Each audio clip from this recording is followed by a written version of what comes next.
Broadly speaking, we divide firms into two groups, price takers and price setters. Price setters are firms that can influence the price of the product by altering their output. Price takers are firms that have no control over the price of a product. The distinction as to whether one is a price setter or price taker lies in this distinction of market demand and firm demand.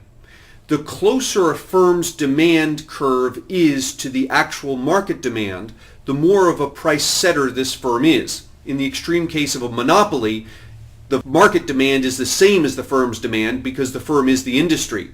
And the firm is a price setter. The firm can decrease its output and market price goes up, or it can increase its output and market price goes down. In the case of perfect competition, there are many firms, and their individual firm demands look very different from the market demand. So these firms are price takers. They have no control over market price. Here's what this looks like. The demand for a product in a perfectly competitive industry looks the same as the demand for a product in any other industry. You have a demand curve, there's a supply curve, they come together and they form some equilibrium price.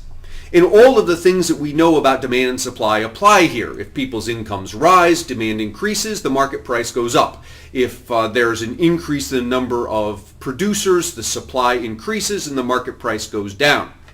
So demand and supply look the way they normally do, and you put them together, you get an equilibrium price. Here's where the thing becomes interesting. The firm's demand curve looks nothing like the market demand curve. The firm's demand curve is actually horizontal.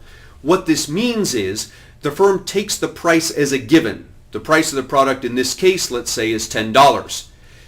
The firm can produce a lot of output, it can produce a little output, it has no impact on the price of the product. The market price remains $10. So where does this $10 price come from? It comes from the market demand and the market supply. We put these things together, we get a market price of $10. We can come over and look at the individual firm. Here's the individual firm facing a market price of $10, and now the individual firm reacts to this price.